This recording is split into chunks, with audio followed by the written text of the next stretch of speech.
Hello everyone, this is Theocletian here with a Rift Soul Tree video. Been getting quite a few requests from you guys to share my build, and I thought I'd make a video around that. So basically, 6115 RB Temp build, fairly standard nowadays. Seems like everyone's running this build. I have been running Riftblade for quite a while, even just having it in my back pocket, just because, ranged warrior damage, you don't find that anywhere else, and it's such a low maintenance soul. You can just play it casually, which is definitely my style here. For those of you guys who are just interested in this point spread, put a link in the description to one of those online soul tree calculators so you can follow it easier than this format. But what I thought might be interesting is to talk a little bit about this particular build, share some of the individual skills and abilities and passives, and which ones I find to be really useful in PvP. So first of all, of course, you have your two main souls here. I use Paragon for my third, just to pick up this little buff here, because my philosophy again is a 100% offensive build. You can also switch to VK, which has the Void buff. It's a nice little defensive boost there. Not sure exactly how effective it is. Previously with Champ, you got a pull skill at 0, which refreshed every 8 seconds, and I guess Tryon thought people were abusing that, so looks like they took it away. Wow, haven't looked at Champ in a long time.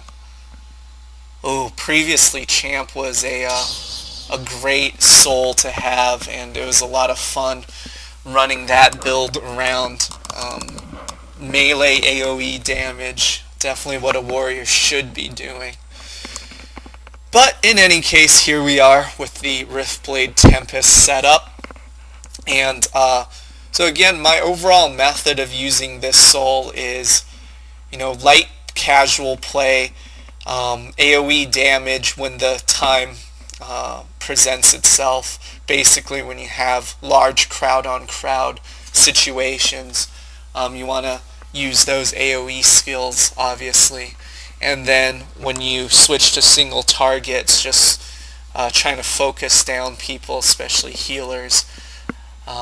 So yeah, the first thing I actually want to say about the Riftblade soul in particular is just that when you look at these categories of AoE skills, single target skills, and then control/escape skills, Riftblade is one of those souls that excels in all three categories. In my opinion, it even has the best skills in most of those categories. For example, right off the bat, Rift Spear, best AoE damage skill I think out there in PvP. The cooldown is fairly substantial. MMs do have some nice AoE damage skills. Cabs and Pyros obviously do too, but in terms of raw burst damage, 2 Riftblades can pretty much level half a team easily by stacking these Rift Spear skills. And then when it comes to single target, you have a very good combination of skills at your disposal as a Riftblade. Rift Strike, Frost Strike, Searing Strike, to a degree Thunder Strike when you're in a strange melee AoE setting. So all of these builders, and then plus the Icy Burst, Fiery Burst finisher, and on top of that, all the passives that feed into increasing the damage for this particular chain of skills. It just makes single target damage, especially when a target is not paying attention, or if you have them stunned and incapacitated, it's going to make it so much harder for them to fight back or to heal through. And again, it's one of the best single target damage chains, I think, out there in the game. Definitely currently available to a warrior. The single target damage is amazing. Getting back to the AoE side of things, boy, you can't find a better AoE damage soul for a warrior. So basically, when you're looking at setting up your attacks, the way I like to think of it is you have your priming, then you have your actual builders, and then you have your finishers, which for Riftblade you actually have some prime skills for your finishers, such as Burst Synergy, which is somewhere here. I can't find it. Yep, here it is. So stuff like that. I mean, it's off the freaking global cooldown. That's the other thing. You want to find as many skills as possible that's off the global cooldown that benefits your bottom line, and just put them into your macros right at the beginning, to try to take full advantage of them. And again, if you're playing from a casual perspective, you're not really trying to chase down specific scenarios. You're not trying to get really complex rotations or anything. You definitely just want to build nice, simple macros, put, all the NGC skills up front, your prime skills up front, then maybe even in a separate macro, make sure you have your skills set up so that the cooldowns are staggered from longest to shortest, stuff like that, with spammable skills right at the end.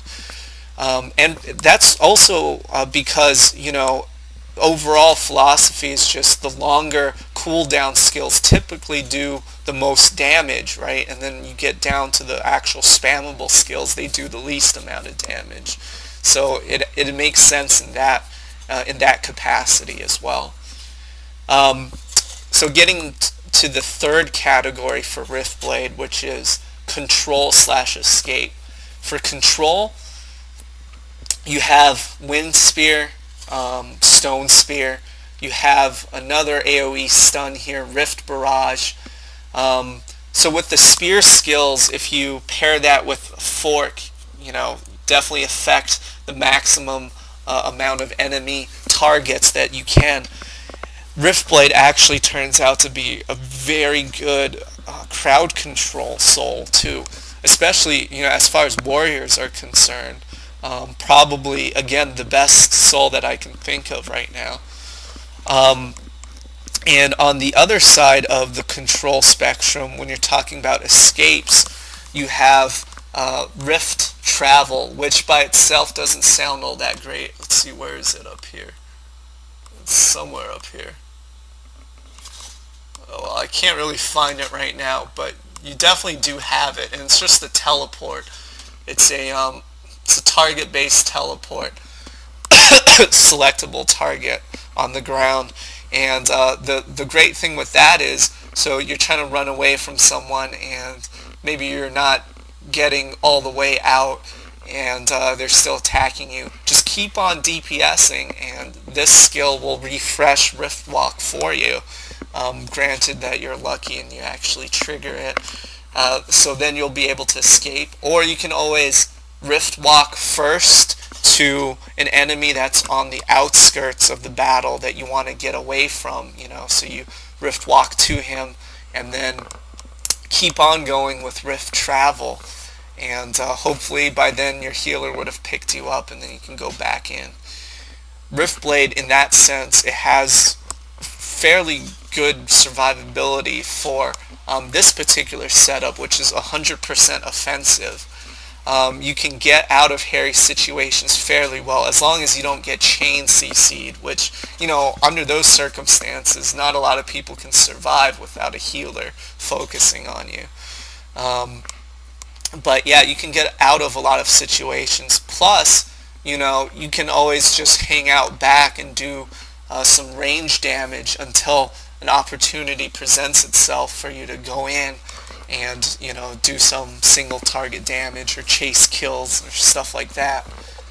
On top of Riftblade here, you have the contribution from Tempest, which is such a awesome addition. So the way that I have it fleshed out here is just have it pretty much focused on 100% offensive passives for Tempest here.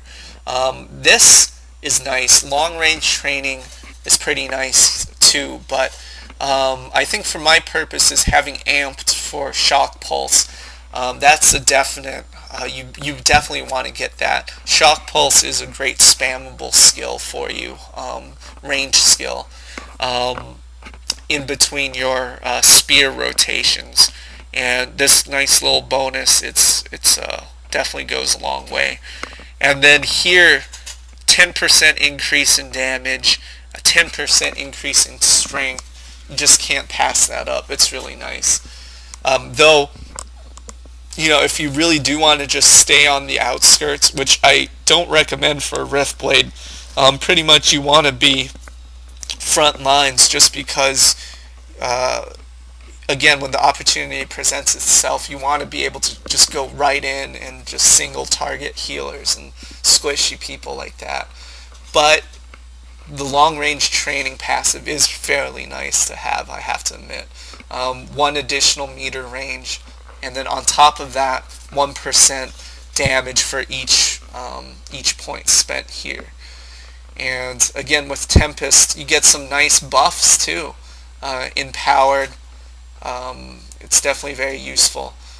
And also, with Tempest, you get Skyfall, which is the best single target kill stealing skill out there for a warrior.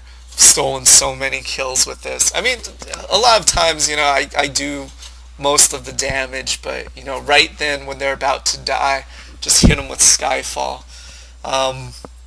It's kind of a jerk thing to do, I guess. And in the broader picture of things, when the guy's already down to less than 1k health, you pop Skyfall on him. It's kind of overkill. Kind of makes you look like a jerk, but whatever. It definitely gets the job done.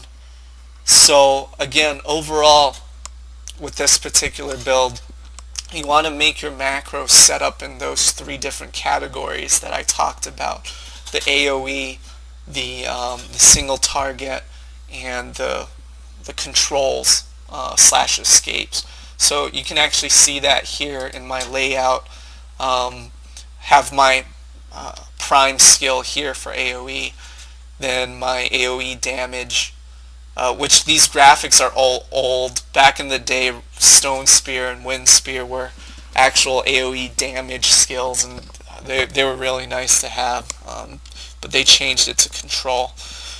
And then here I have my melee macro here with Frost Spear as a primer for my melee, and then my little save macro here for self-healing potions, stuff like that. Previously, Rift Storm was the most overpowered skill in the game. You would pop it and people would just die constantly. You just run into a group of people, don't do anything else, and people just died. Unfortunately now it doesn't seem all that useful because it does consume all of your attack points. And then here on the other side of things, I have bound to my letter keys, I have my finisher, burst finisher here, and I interchange these two depending on the situation. This is more for kind of actually bursting down people, whereas this is just AoE damage, trying to affect as many people as possible. Then I have my Rift Walk / escape macro here. My Kill Steal, single skill, it's just Skyfall. My stuns and silences are here. For casual gameplay, I don't separate them out. I'm just really lazy about that. But it's useful enough for my purposes. And then, of course, my little kick. It's always nice to have that little kick. Kick people off cliffs and stuff. It's pretty useful. So yeah, in conclusion, this build is the most popular warrior build out there. For better or for worse, if you love it or hate it, it does massive damage right now. And in terms of survivability, utility, and overall damage, you won't find a better warrior combination as of right now. In the future, I will upload some other videos of my other roles. I do have some melee souls, DPS souls, that are fairly viable in PvP that I'll share with you guys. But hope you guys enjoyed this video. Hope it's somewhat informative, so at least you kind of get a sense of what the final product is for those of you guys who are leveling up and trying to decide what points to put where, and so you won't have to respec and relearn your build that much. So again, to have a decent final goal in mind. Alright, well, hope you guys enjoyed this video. Stay tuned for future videos.